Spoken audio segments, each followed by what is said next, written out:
he's able to find something to laugh about in some of the hardest situations that he's in, and it's one of his superpowers. Hello, welcome to The Rare Life. I'm your host, Madeline Cheney, and I'm thrilled to give you episode 41, The Story of Ford, with his mom, Effie Parks. This one will have you laughing and crying along with us as we chat about her life with her 4-year-old Ford. But first, now that we are into April, we have a new question of the month. It is, how have you helped your children's typical siblings? As we talk about in this episode, the siblings go through a lot too. They're right along with us on this journey. It has been a constant struggle of ours to find balance between our two children. And I can't wait to hear what wisdom you have to say. This can be anything that you have found helpful in helping your siblings of your children. I know this won't be applicable to everyone, but I do hope it's helpful for those of us that do have multiple children. You can head to the website, therarelifepodcast.com, to answer that. And you can also follow me at _rare_life to submit your answer via Instagram on my stories. In this episode, Effie shares what it was like to have Ford admitted to the children's hospital when he was just a baby, when he received his extremely rare diagnosis. We also talk about the way that we appreciate all the little triumphs and the little moments more than we ever would without our children with extra needs. We surely wouldn't be the same without them. Effie also shares what it's been like to have their typical daughter, Ezzy, 2 years old, and the joys and challenges that come along with that. Effie Parks is super awesome. She has a podcast for parents of children with rare conditions too. It's called Once Upon a Gene, and she's done some amazing work in the rare disease world. Be sure to check her podcast out. As you'll hear her say in the episode, we can never have enough podcasts about this. Yes, I'm so thrilled to have another person in my corner. You can find a link to Once Upon a Gene in the show notes. Effie lives with her husband Casey and 2 kiddos, Ford and Ezzy, in Mercer Island, Washington, which I think is so cool. I grew up in the Seattle area and I miss it so much.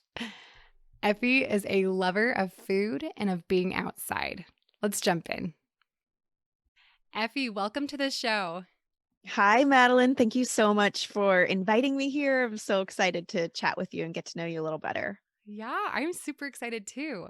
So to start off, I would love a little synopsis of who Ford is and some of his medical struggles and things like that.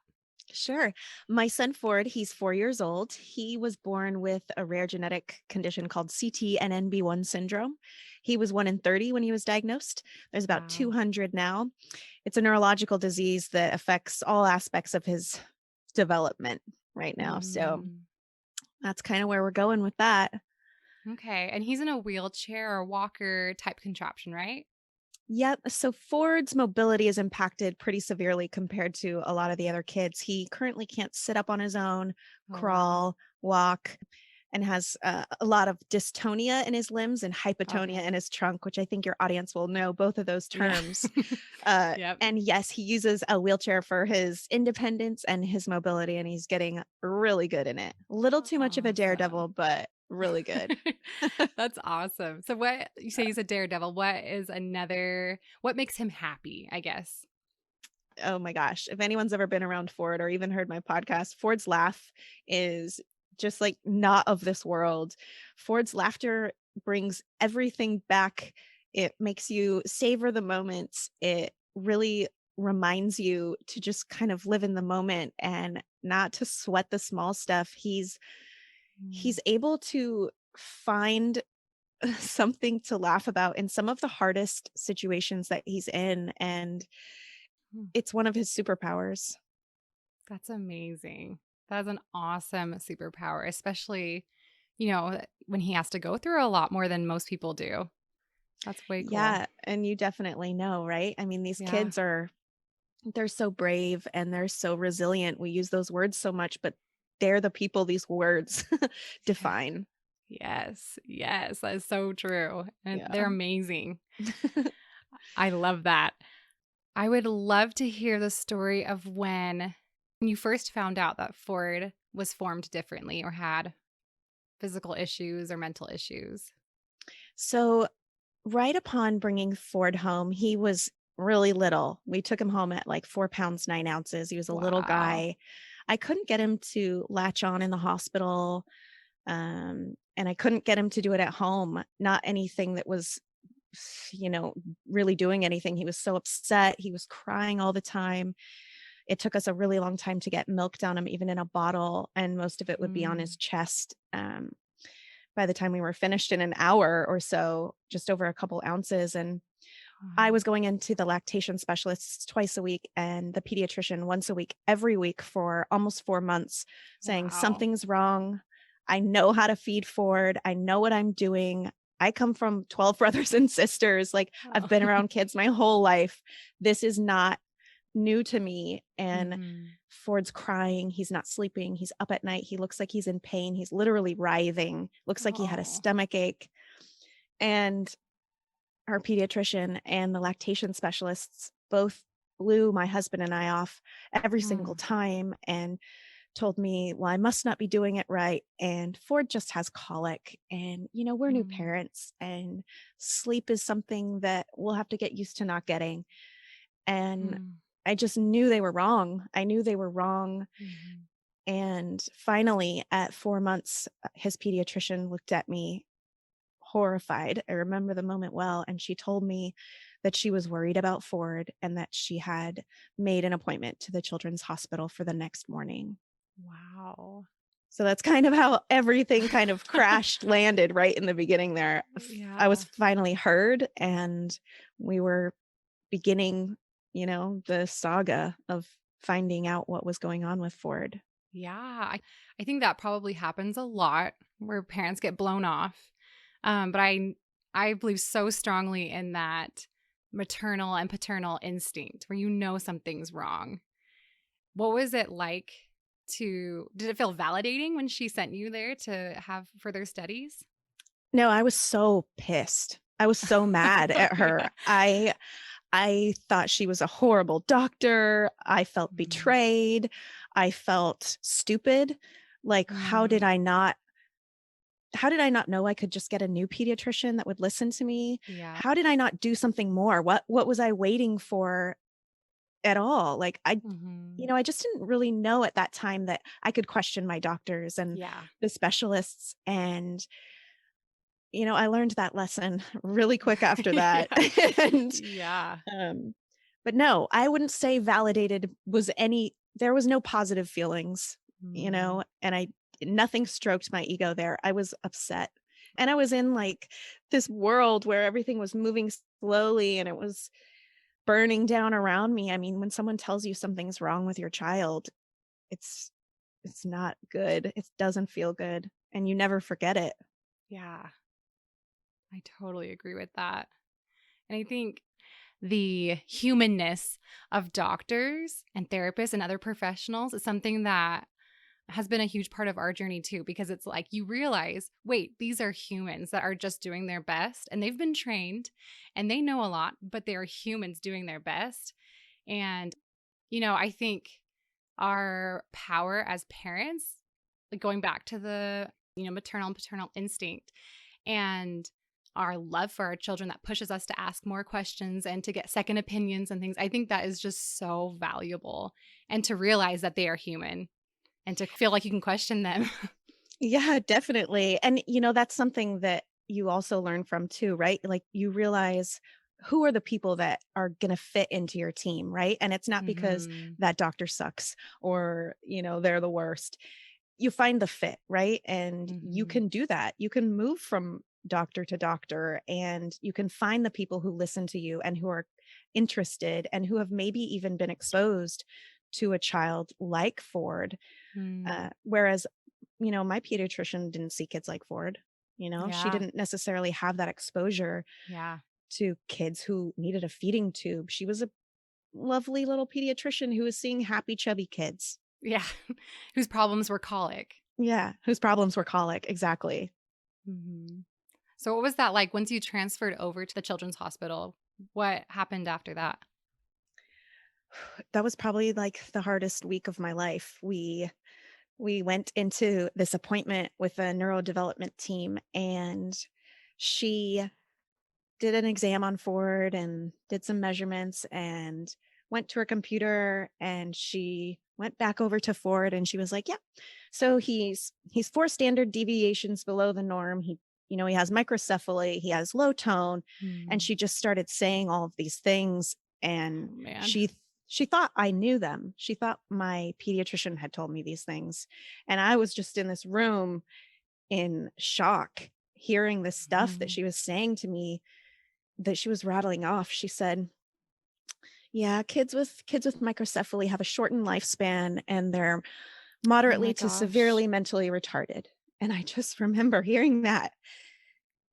And honestly, I don't remember anything after that appointment. I don't remember driving home. I don't remember the close of the appointment. I don't remember asking questions other than, what is a shortened lifespan? Is that 3 years? 30 years? Yeah. Like, what is a shortened lifespan? And I don't remember the answer. But I left, and Ford was admitted into the hospital that night for failure to thrive. And then that week, it was just doctor and specialist coming in the room every hour for a week. And I I don't even know.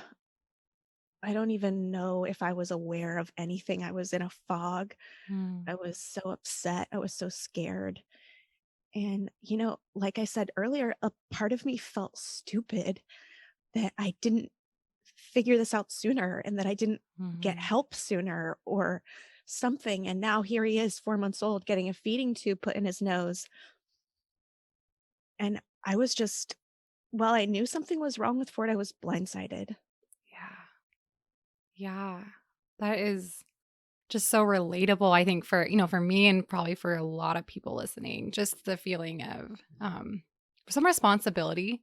I think any way you slice it, every parent feels some level of responsibility for, our children's struggles. And I don't think it necessarily is super logical all the time because, obviously you're a loving parent. We're all loving parents, but we didn't do this to our children. But, we love them and our job is Yeah. to protect them. Yeah. Yeah, that's a hard line to recognize, see, feel, and just let it go, because like you said, it's not Mhm. our fault. We're not caring, we're not advocating. It's just it's part of the suck. Yes, it is totally part of the suck. Totally. Yeah. Oh my gosh. So how did you deal with the going back to the shortened lifespan? I think, that above I'm guessing, I'm putting words in your mouth, but like above all other symptoms, I'm sure that is the hardest. How have you come to terms with that? Like what has been your journey with that? Honestly, I for about a year, that really tormented me, especially after I joined like a microcephaly group on Facebook and stuff, and I just kept seeing all these horrible stories from families, and I was watching these kids pass away, and Mm, I I just realized that this wasn't the piece that I needed to worry about, and this wasn't going to be our thing. I mhm. left the group because it wasn't good for my mental health. Yeah. And quite frankly, Ford's microcephaly, even though on the charts is apparently so severe, it wasn't as severe as what I was seeing in these groups. And Oh, I I didn't have the space anymore to think about that because it was mhm. crippling. Yeah. So the shortened lifespan, while that does kind of rattle in my head sometimes, that she said that and that I heard that and that I guess deep down I know that, that isn't what I see in our lives and in Ford and in our future. That isn't Mhm. what I'm fighting against at all. So Yeah. basically, I had to let that one go because it would smother me. Yeah. Yeah. That totally makes sense. Because that is like the worst case scenario. I think that's cool that you were able to be proactive and be like, not helpful to my life and to my joy, and we're just gonna Yeah. One, I made friends with this woman on Facebook several years ago. We met in like a feeding tube group, and I was Mm. messaging her one day and telling her I was crying because I just saw another one of these special kids that I had grown fond of on the group pass away. And she was like, "Girl, it's time to leave the group." And I was like, "Oh my Mm. God, you're so right. Like, I gotta go. Yes. I gotta get out. Like, Yeah. this one's not for me. It's not doing any good. And I'm not learning Mm. anything either. Yeah. It's just sad." Yeah. It was just so tormenting. Yeah. What have been some moments of triumph in Ford's life? So many, you know, when we got Ford's diagnosis, the geneticist said, "We don't really know anything. I found a paper. Um, a couple of the kids can take a couple steps, and a couple of the kids can say a couple words." And that's the outlook that we have. That's the Wow. outlook for Ford.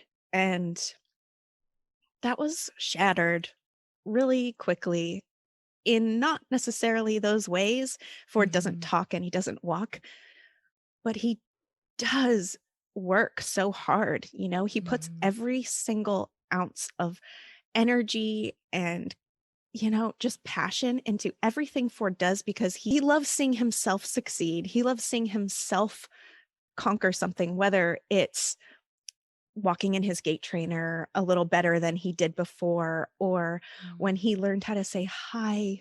The word hi can Oh. come out of Ford's mouth.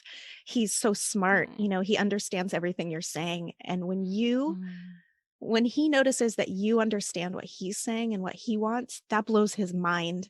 And Mm. seeing that on his face where he's like, "Yes, I communicated with you and you know what I'm saying, even though I know it's different than the way you communicate." And Mhm. seeing him accomplish so many of these hard things, just how much he works in his physical therapy and occupational therapy to be able to hold on to that ball rather than have it and fling it across the room because he can't control his arms. Like, watching him watching him figure something out is always a triumph, and we celebrate Mhm. we celebrate it every time. Yeah. You know how it is when you see them do something that maybe the doctors told you they would never do, or maybe you yourself kind of buried a little bit because you were worried you would never see either. And then they do it because the expectations that we have aren't real. They Mhm. aren't theirs. And Yeah. if anything teaches you how to appreciate what you have, it's these kids. Yeah. Yeah. I often wonder, what would Kimball be like if he didn't have this syndrome? What would I be like if he didn't have this syndrome? What would our family, what would, people who interact with him? And, they're really hard things. And I never would wish it on him because it's really hard to watch them struggle and suffer. But it's such a beautiful thing to watch them struggle for something and then achieve it, or to feel like you are struggling for, with all the appointments and all the effort that you have to make to help them get to those points, is just so rewarding. And those little Totally. things, I mean, like, typical parents might be like, oh yeah, like their first steps, or these big things, but like little things, like you say, they're moments of joy that wouldn't be there Totally. otherwise. You wouldn't notice. Totally. Yeah, Madeline, I totally feel you on like, I wonder what Ford would be like, and I wonder what kind of mom I would be like. Like, I Mhm. know I'd be a good mom, but would I be the mom I am now that really savors this and will Mhm. stand there and watch something, even if I'm in the pouring rain because Ford's doing it and it's making him Mhm. happy? Like, I Mhm. just don't know if I would appreciate everything as much. I mean, I know I wouldn't. I Yeah. know I wouldn't be who I am. Ford's made me better. Yeah. Yeah, that is beautiful. I They're love that. magical kids. They're not of this world, and they really have a higher sense of something, and they're Mhm. they're teaching all of us. Yes, and I think, it's interesting as you say that. I'm like, I've noticed that more, since being a podcaster, and I'm sure you're speaking from experience too, where we're in this unique position where we get to talk to tons of parents about our children. And it really, I don't know what it is either. Like there really is something special about them. And it's amazing to be able to be a part of that and to have them in our lives. Totally. So, speaking of what we would be like, if they didn't have their, issues or their syndromes, whatever, um, what was it like to have Ezzy? And what was kind of your process? What was her pregnancy like emotionally for you? How do you feel like she's affected your relationship with Ford? Casey and I knew we wanted multiple kids. Like if we had met when we were 20, I think we probably would have had 8. Oh, Um, but we knew we definitely wanted more than one kid, especially coming from a big family. Like I could not have yeah. siblings. Okay. Like Yeah. they're the best friends you'll ever have. And they Yeah. have to be your friend or you can tell on Yeah. them. Yep, yep. I come from a family of 8 kids, so I have to say I Yes, I relate knew with you that. on that. Yeah, yeah, yeah, Totally. yeah. Throw that out there. Big Yeah. family. There's nothing better. Nothing. Yeah. Yeah, so we knew we wanted another kid and we knew we wanted one for Ford. We wanted that Mhm. companionship and we wanted all of the things. We also selfishly and I'm not sure what else to call it. Maybe some other parents won't like hearing this, but I wanted to know what it was like to have a kid like Ezzy. I wanted to know what Yeah. it was like to have that typical kid that I thought I was always going to have. I wanted to have that still. I Yeah. wanted I wanted it. Yeah. Uh, that was a bonus. Yeah. And who knows, it wasn't necessarily going to happen because look what happened with Ford. Like nothing's Yeah. guaranteed. Yeah. Yeah. It's the wild, wild west when you're trying Totally. to decide to have a kid. Yeah. Well, like, when you say that, it kinda reminds me of Welcome to Holland. I'm sure Yes. you've heard it, yeah. It just reminds me of kind of the idea of, like, you go to Holland when you're expecting to go to Italy, and then you're like, "But I still wanna see what Italy's like." Like, I still wanna go Hmm. check it out because that's what I'm grieving because I thought that I would have that, and Holland's lovely and it's beautiful, but I can go both places. Yeah, like I still want to put cheese on everything. Give Like me the cheese. I want it. And the Yeah. tulips. To go with this Totally. metaphor. Oh, yeah, but Ezzy, I mean, it's every single day, multiple times a day, Casey and I are like, did you hear what Ezzy said? Did you see what Ezzy did? Can you believe she swallowed that? Can you Yeah. believe she just put blocks on top of each other and made a Mhm. tower? Yeah. Like she's doing these things and we're not helping her and we don't have a therapist here helping her and we Yeah. aren't like trying. We didn't even show her how to use the blocks and she just Mhm. stacked them. Like Yeah. these things stop us every single day and we're like, wow, we're living in wonder watching Ezzy Mm. and that's amazing. And also, there's these moments that just like take my breath away. Ford has an iPad for multiple reasons. Um, his AAC is on there. And also, like, Mm. sometimes Ford needs his pad because he's not moving around and doing all the things. Mhm. And we were at the grandparents for family dinner and we kind of heard Ford whining in the background. And so we knew he needed something. And we kind of let it go on for a minute. And then we were heading over to help him. And Ezzy ran in front of us and ran over to Ford because she also knew that he needed help. And Mm. he had dropped his iPad on the floor and was trying to get someone's attention. And he got Ezzy's attention. And she ran over there and she picked up his iPad and she put it back in his lap for him. And Mm. I just like, I cried. I just couldn't believe it. It was just Mm. such a sweet and endearing moment that the two of them had. And Ford was so grateful. He looked at her, he giggled. She didn't Oh. try to take his pad and watch it. She doesn't get the Mm. screen time. So it was Mm. just, it was so beautiful. And seeing the kids, right, who have these siblings like Ford, they're, they're the unsung heroes in our community. They're the kids who are doing Mhm. all the things we're doing. They're Yeah. caregivers. They're feeling all the same emotions, especially as they get older, Mhm. They're gonna be Yeah. grieving not having a typical sibling and Yeah. this or that, and, they're gonna be doing all the same things we're doing. Yeah. So, obviously, there's so much that goes into figuring out how to parent her and how to parent Ford, especially as she gets older.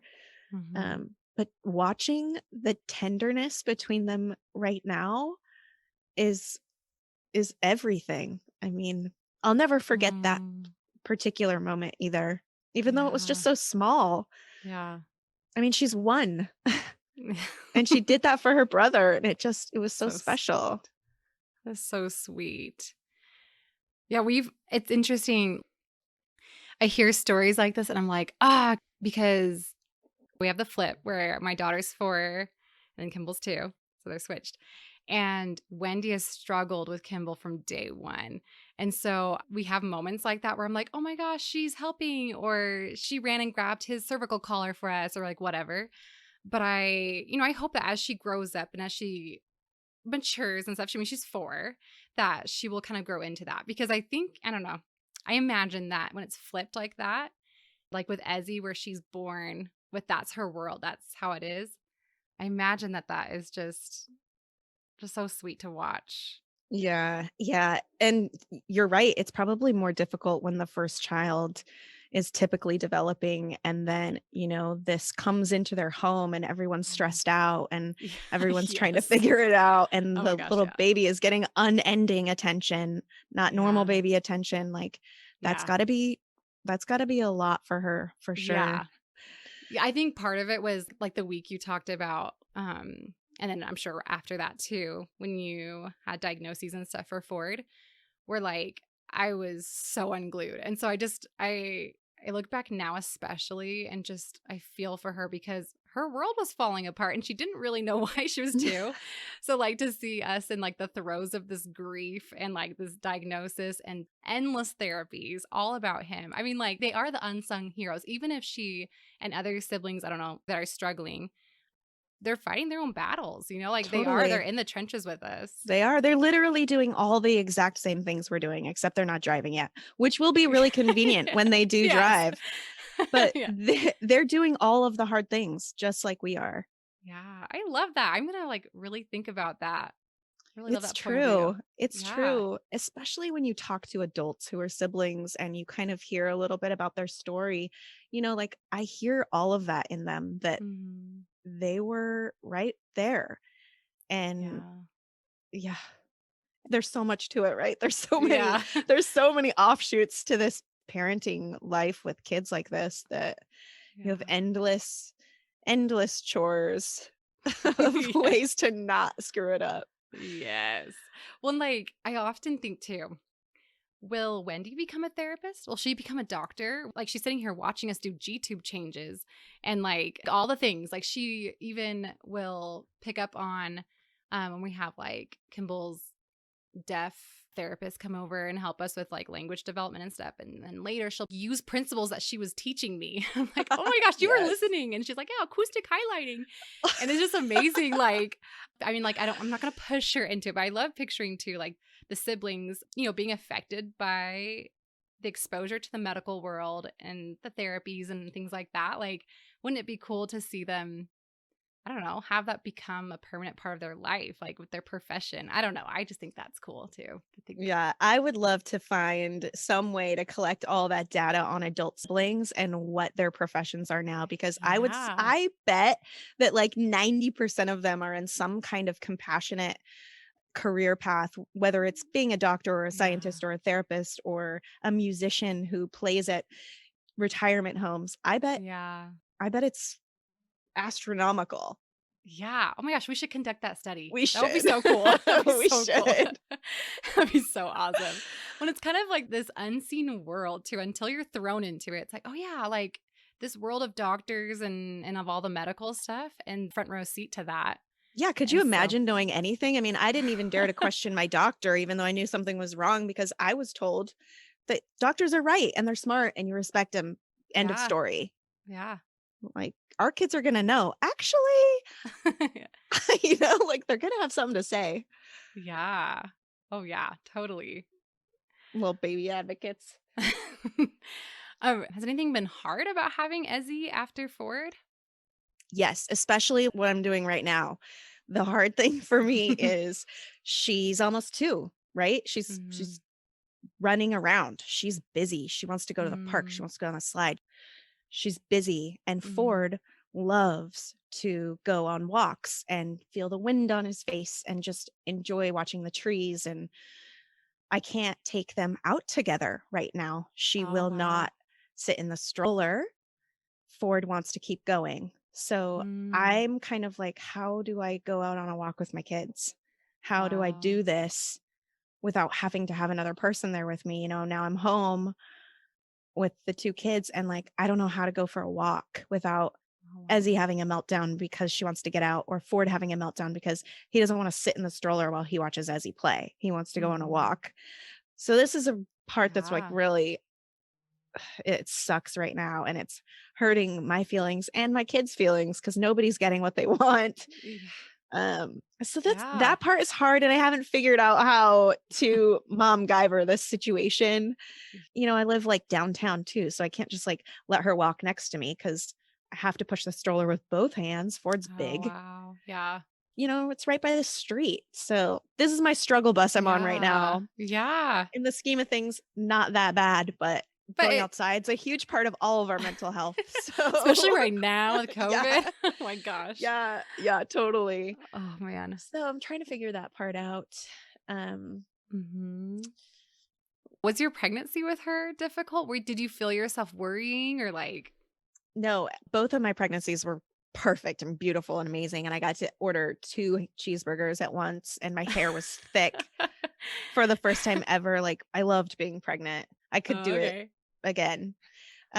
Everything was great, and my delivery with Ezzy was great. She came out, like, as soon as the eclipse was happening. Oh, Like, wow. she wasn't there, then the eclipse was happening, and she was there. It was, like, 5 minutes. That's awesome. So, she Ezzy's been a piece of cake. Like, I could be Ezzy's mom with my hands behind my back right now, and that's seriously how I feel compared to being Ford's mom. Yeah. Um, and that's just right now, obviously. Yeah. She's 2, but Yeah. But, like, it kinda goes back to, like, how much you savor the little moments and stuff, like, the fact that you don't have to have a therapist to help her stack blocks or, just all the different things that she just does, like, I'm sure that is so different than what your experience would be like if she were your first one, right? Like, yeah, because you have that definitely. perspective. Yeah. And there is always some bittersweetness to those moments too, right? Like Casey and I both feel Yeah. them. We're like, wow, this is amazing. This is remarkable. This is everything that I ever wanted. And then I see Ford, who's sitting right next to us. Mm. And so it's kind of like, ugh, I ache a little, but it's also really Yeah. special. Yeah. Oh, that totally makes sense. You know how it is. Yeah, yeah. I do feel like though it would be amplified watching a younger sibling kind of skip above them or like do things that the older sibling isn't doing. I mean, like hopefully we'll have another child. And I'm kind of the same type of thing where I'm like, oh, it'd be cool to have a typical child now that I know. Like now I can like really appreciate all those different stages without the therapies and stuff. Like, that is something that we want to. And so like I don't know. I think that will be an interesting experience watching them surpass their older sibling. Yeah, that started happening almost immediately, so it didn't come as much of a big moment where it was Mhm. happening. Ezzy was drinking milk, so as soon as They she came out, she was already passing Ford. She Yeah, was swallowing. right. She was sleeping. She was Mhm. having bowel movements. Ford never had those. She was Right. doing all the things that Ford had never done right away. Yeah. So we kind of got used to that really quick. I do think that probably some of the monumental things that are, lofty and pointless, like maybe a school dance or maybe this Mhm. or maybe that, might make me feel something a little more, but maybe Mhm. not. Yeah. Um, Yeah. those are just the things you have in your head, before you have kids Mhm. that Yeah. seem important, but like really aren't. Yeah, totally. Totally. But I don't know, maybe when she's older and I really start to see the huge gaps, that I feel like maybe that will be a little harder. Yeah, I totally. don't That makes know. sense. Yeah. Well, just to wrap up, I would love for you to tell us one more time how much you adore Ford and what he's brought to your life. Ford's changed everything. He's changed me and my entire family and all of my friends. People have slowed down and they've really came together and supported us. And it's just because of this kid that makes everybody smile and he makes everybody have a good day. No matter what's happening, if you look at Ford, he's going to give you his funny side eye and he's going to make you laugh. And nothing is more important than how Ford can make you feel. Beautiful. He's amazing. Thank you so much, Effie, for sharing your heart and Ford and your life with us. Really appreciate it. Yeah, thank you so much, Madeline. You'd think after podcasting for so many years and being Ford's mom, I wouldn't get emotional, but that's just who I am. Hey, yeah. It's emotional stuff. All the feels. Yeah, thank you for your beautiful podcast. It's so amazing. And I just am so glad you're doing what you're doing because there needs to be a million of us out there. We all needed to hear these podcasts when our kids were born. I agree. Amen to that. Right back at you. Thank you. You can find adorable photos of Effie and her family on the website. While you're there, be sure to answer April's question of the month. I'll link that in the show notes. You can also follow Effie and her podcast on Instagram at onceuponagene.podcast. You can also give me a follow at the_rare_life, where I share about new episodes being released and musings about being Kimball's mom. Don't miss next week's episode with Effie for her special topic as we chat all about inclusion and friendship, both for us and our children. It's a gem. Don't miss it. See you then.